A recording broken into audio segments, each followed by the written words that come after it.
नमस्कार दोस्तों, आप देख रहे हैं द हिंद 24 न्यूज। कवि अरुण चक्रवर्ती का निधन हो गया। शुक्रवार देर रात दिल का दौरा पड़ने से उनका निधन हो गया। वह चुनचुरा में फार्म साइड रोड पर रह रहा था। लाल पहाड़ी देश जा के रचिता ने वहीं अंतिम सांस ली। वह 80 वर्ष के बुजुर्ग हैं। अप्रैल 1972 में श्रीरामपुर स्टेशन से गुजरते समय अरुण चक्रवर्ती ने महुआ के फूल के पौधे और फूल देखे। श्रीरामपुर में महुआ के पेड़ और फूल देखना बड़ा बेतुका लग रहा था। उन्हें लगा कि बंगाल के धान और आलू उत्पादन वाले क्षेत्रों में महुआ के फूल वाले पौधे क्यों होंगे। महुआ लाल पहाड़ियों की रानी है। यह पौधा वहाँ के लिए उपयुक्त है। महुआ एक लाल मिट्टी का पेड़ है। इसके बाद उन्होंने लाल पहाड़ी देशे जा रंगमती देशे जा गाना बनाया। अरुण ने शिवपुर इंजीनियरिंग कॉलेज से परीक्षा उत्तीर्ण की। हिंदुस्तान मोटर्स में काम किया। वह उनके साथ लिखते थे। लाल पहाड़ियों की भूमि पर जाओ, रंगीन मिट्टी की भूमि पर जाओ ने उन्हें पहचान और प्रसिद्धि दिलाई। वह कविता बाद में गीत में बदल गई और लोगों की जुबान पर लौट आई। इस गाने ने अरुण की पहचान देश विदेश की सीमाओं से परे बना दी। अरुण ने बंगाली लोक संस्कृति का अभ्यास किया।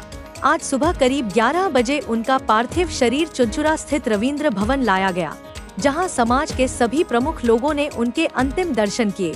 लाल पर्वत की धुन में कवि अमर रहेगा।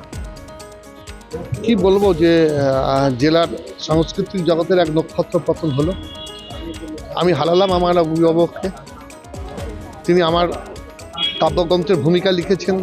আমার একটি বই আমার দুর্গা আমি তাকে উৎসর্গ করেছি। গত বুধবারও দেখা হলো নন্দনের অবনীন্দ্রনাথ সভাগৃহে। আমাকে বললেন, কলমটা সচল রেখেছো তো? বললাম হ্যাঁ। পকেট থেকে স্বভাবসিদ্ধ ভঙ্গিতে লজেন্স বার করে দিলেন। তারপর বই প্রকাশ অনুষ্ঠানে তার পাশে বসে আমি বক্তব্য রাখলাম। আমার বক্তব্যকে তিনি সাধুবাদ জানালেন। আমার দুটো কবিতা শুনলেন। বলবেন শহরের প্রবীণ একজন নাগরিক এবং খুবই দুঃখজনক ঘটনা। কেন কথা কেউ বলিতে পারি যেতে নাই দিব, সবাইকে এই পৃথিবী ছেড়ে চলে যেতে হয়। কিন্তু এতরকম যে জাতীয় কবি, এত বড় মাপের যে একজন জাতীয় কবি চলে যাওয়া তো সত্যি মনে খুবই বেদনাদায়ক। তার পরিবারকে সমবেদনা জানাই।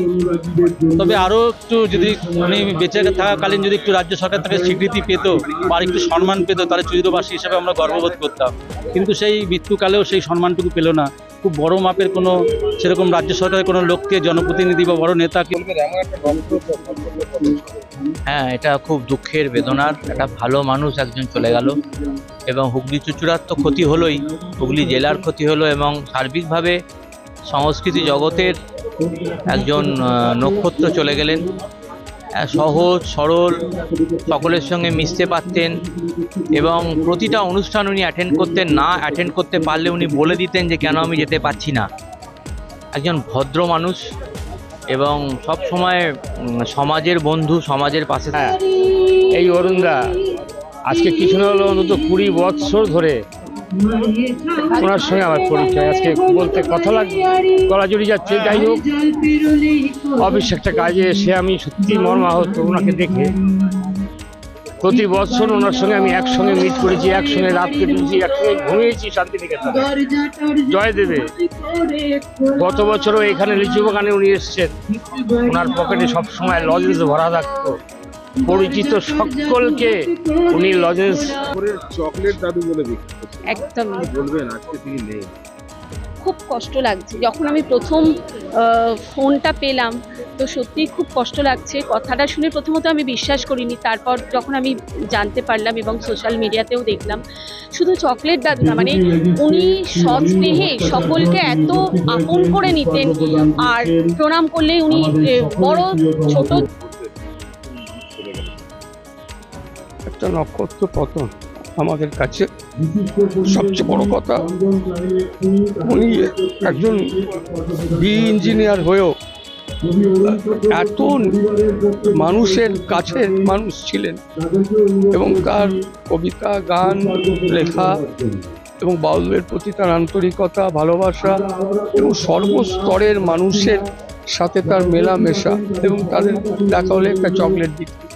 এই যে ভালোবাসা, এরকম মানুষ নিঃশব্দে চলে গেলেন এবং এই বয়সেও তিনি। ऐसे ही तमाम खबरों के लिए जुड़े रहिए द हिंद 24 न्यूज के साथ।